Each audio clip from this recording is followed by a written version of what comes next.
There's been such an incredible outpouring of love and emotion since we learned that Prince died last Thursday. A lot of fans went to his concerts or parties at Paisley Park. Others listened to his music or went and saw Purple Rain at the theater or on DVD.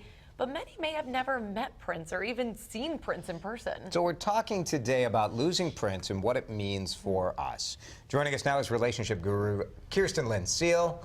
Kirsten, thanks for coming in. You're welcome. So people may not know about you. Before you were a PhD and a marriage and family counselor, you were a dancer. I was a dancer. Like the legit kind of dancer. Yeah, exactly. People have the wrong idea. No. You were in Purple Rain. I was in Purple Rain. I worked 2 weeks on that film, and the week, the summer before, I assisted on a dance class that Prince had hired the person who was originally supposed to be the choreographer. Apparently there was supposed to be choreography that ended up not really happening. But so I spent a summer dancing with Prince and much of his band. Jerome, I remember Vanity, and then she disappeared and Apollonia came in. Anyway, and the thing that Prince said to me, here's my Prince story, he said to me, you go first. Right? Doing a dance combination, the pressure. And once he got bored with what we were doing, and so he went over to the piano and he started improvising. So the teacher turned off the music we were dancing to, and we all started doing the combination across the floor to his music, which was so amazing. So cool.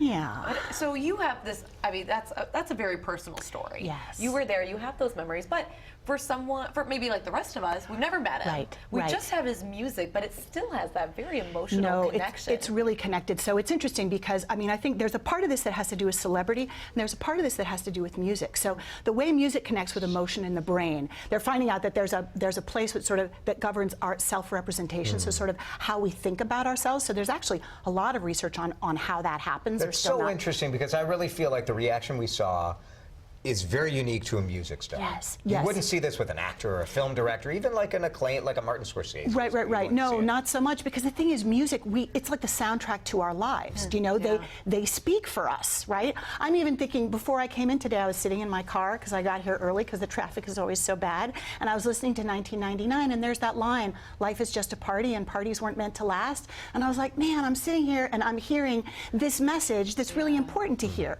So that's what happens, and it's also linked to different eras in our lives, right? Like we remember the high school dances, the person we had a crush on, you know, all these things, right? You can instantly have that feeling. Oh, the music, yes, very much so. So you have narrowed it down to kind of 3 different ways that we do connect to musical artists, because it's more than just, you know, that feeling. There's actual science behind it. Well, right. So the symbolism is really important. In other words, we see, you know, I think for us, especially in Minneapolis and Minnesota, we've had, as a transplanted Minnesotan myself, I will say that I see this real sense of we're flyover country. So, but Prince stayed here, and Prince made Minneapolis his home, and he was totally cool, so we're cool, right? And now Prince is dead, so what, are we just not cool anymore? Let's talk about some things to remember as we work through this, because it is a grieving process. Yes, I mean, very much so. And you grieve it similar to grieving someone you would know. You do, and I think it's important to not sort of make light of it or to say there's something wrong with me, because there really isn't. There's nothing wrong with you if you're feeling a lot of sorrow. There's a sense of vulnerability, especially since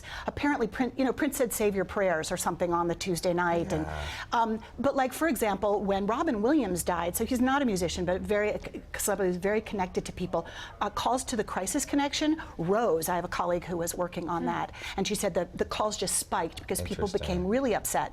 So there's that. Be aware of it. Be aware of it, and you know, and doing the rituals of grieving, like the people who are going out to Paisley Park, you know, to leave something. And there's a big block party at Sabathani this Saturday, apparently, that should be great. So all of these things, I think, are ways that we can feel like we are connecting again, and then, you know, listening to his music and honoring his legacy in that way.